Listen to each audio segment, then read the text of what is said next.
नमस्ते, कैसे हैं आप? एक गांव में दो भाई रहते थे।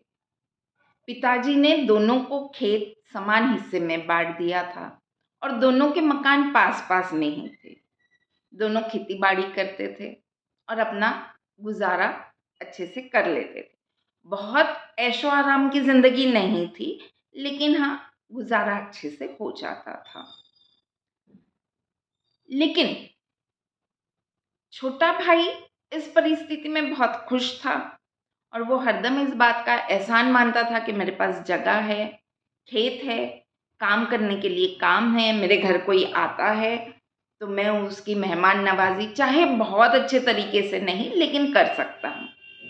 इसके विपरीत बड़ा भाई हरदम नाराज़ रहता था कि ये कैसी ज़िंदगी है, कोई सुख-सुविधा नहीं, कोई ऐशो-आराम नहीं, मैं यदि काम नहीं करूँगा तो मेरे घर पैसा नहीं आएगा। तो ये कैसी ज़िंदगी है? ये ज़िंदगी मुझे बिल्कुल पसंद नहीं है। तो उसकी हरदम ग्रम्बलिंग, चिड़चिड़ाहट, बड़बड़ाहट चलती रहती थी। एक दिन भगवान प्रकट हुए, पहले बड़े भाई के यहाँ पहुँचे। बड़े भाई से पूछा कि भई बताओ कैसा चल रहा है? तो बड़े भाई ने हाथ जोड़ के कहा कि प्रभु मैं इस ज़िंदगी से बिल्कुल खुश नहीं। बोले क्यों? बोले ये कैसी ज़िंदगी, कोई ऐशो-आराम नहीं है, दिन भर काम करो, काम करूँगा तो पैसे मिलेंगे, नहीं तो पैसे नहीं मिलेंगे। कोई सुख-सुविधा नहीं, कहीं कुछ खर्च करना है तो बहुत सोच के खर्च करना पड़ता है। तो बोले अच्छा तो तुम क्या चाहते हो? तो बोले भगवान अगले जन्म में मुझे ऐसे बनाना कि मेरे पास बस पैसा आता रहे, बहुत पैसा आता रहे, लेकिन कोई मुझसे कुछ माँगे नहीं। भगवान ने कहा तथास्तु। फिर भगवान छोटे भाई के पास गए। छोटा भाई तो खुशी से नाच उठा कि अरे प्रभु मेरे द्वार आए हैं। और भगवान ने फिर जब पूछा कि भाई कैसे चल रहा है, तुम खुश तो हो? तो छोटे भाई ने कहा हाँ, वैसे तो मैं बहुत खुश हूँ क्योंकि मेरे पास ज़मीन है, अनाज है, मुझे भूखा नहीं रहना पड़ता है। कोई आता है तो बस इतना दुःख है मुझे प्रभु कि यदि कोई आता है तो मैं उसकी बहुत अच्छे से सेवा नहीं कर सकता, मेहमान नवाज़ी नहीं कर सकता, लेकिन मेरा गुज़ारा अच्छे से चल रहा है और इसके लिए मैं कुदरत का बहुत एहसानमंद हूँ। तो भगवान ने कहा फिर अगला जन्म कैसा चाहते हो?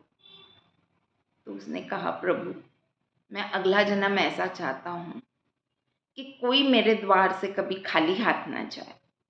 जो भी मेरे द्वार आए, मेरे घर आए, मैं अच्छे से उनकी मेहमान नवाज़ी कर सकूँ। इसके अतिरिक्त यदि उनकी कोई आवश्यकता हो तो उस आवश्यकता को मैं पूरी कर सकूँ। बस इतना मुझे इतनी कृपा आपकी चाहिए। भगवान ने कहा तथास्तु। अगले जन्म में आपको क्या लगता है क्या हुआ होगा? अगले जन्म में जो बड़ा भाई था वो भिखारी बन गया। उसके पास पैसा तो बहुत आता था, वो चद्दर बिछा के बैठा रहता था, लोग पैसे देकर चले जाते थे और कोई मांगता नहीं था। उसके पास पैसा बहुत आ रहा था और कोई मांगने वाला नहीं। छोटा भाई उसी शहर में बहुत बड़ा नगर सेठ है और उसके घर पे इतनी जाओ जलाली है और कोई यदि अतिथि आए तो वो अतिथि की बहुत दिल से सेवा करता है, आगता स्वागता करता है। कोई और ज़रूरतमंद आए तो उस व्यक्ति की जो ज़रूरत की चीज़ें हो वो उसे देता है, जिस तरीके से वो मदद कर सके वो करता है। तो इस कहानी से आपको क्या बोध मिलता है? क्या सबक मिलती है? जाकी रही भावना जैसी वैसा उसे मिलता है। बड़े ने सोचा कि भई मुझे बस पैसा मिलता रहे, कोई मुझसे कुछ माँगे नहीं। भगवान ने कहा तथास्तु। कोई भिखारी से कभी नहीं माँगता, भिखारी को लोग देते ही हैं। छोटे ने कहा कि प्रभु बस इतना चाहिए कि कोई मेरे घर से मतलब मैं किसी को खाली हाथ ना लौटाऊँ। तो ये तो आपने भी सुना है कि जिस चीज़ को आप शिद्दत से चाहते हैं पूरी कायनात भी उससे आपसे मिला देती है। तो आप क्या भावना भा रहे हैं, आप क्या चाह रहे हैं, एक बार सोचिएगा।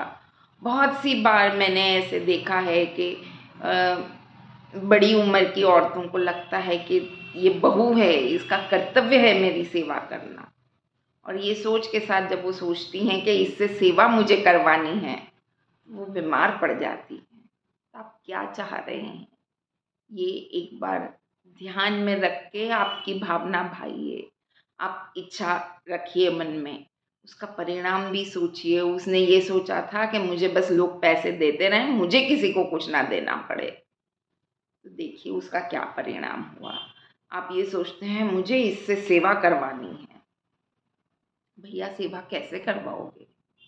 तुम यदि चुस्त दुरुस्त हो तो तुम सेवा नहीं करवा पा रहे हो, तो फिर कुदरत तुमको बीमार बना देगा कि ठीक है बैठो बिस्तर पे, अब करवाओ तुम सेवा। इसलिए आप क्या चाहते हो ये ज़रूर ध्यान से आत्मनिरीक्षण करके आपके मन में, ज़रूरी नहीं है बोल के ही आप बताते हो कि भाई मैं ये चाहता हूँ ये नहीं चाहता, आपके मन के अंदर भी यदि कोई भावना दबी हुई है तो कुदरत तो वो भी समझती है। इसलिए इस बात का ध्यान रखिए। ये कहानी आपको कैसी लगी कमेंट करके ज़रूर बताइएगा, और साथ ही अपने परिवार के लोगों के साथ भी ये कहानी ज़रूर शेयर करिए। अपने मित्र, इष्ट मित्र परिवार के साथ भी ये कहानी शेयर करिए, क्योंकि इसका बोध मुझे तो मेरे दिल को छू गया। इसलिए मैं इतना आप लोगों को रिक्वेस्ट कर रही हूँ कि ये सबके साथ शेयर करिए, क्योंकि ये वाकई में बहुत बड़ा सबक लेने जैसी बात है। नमस्ते।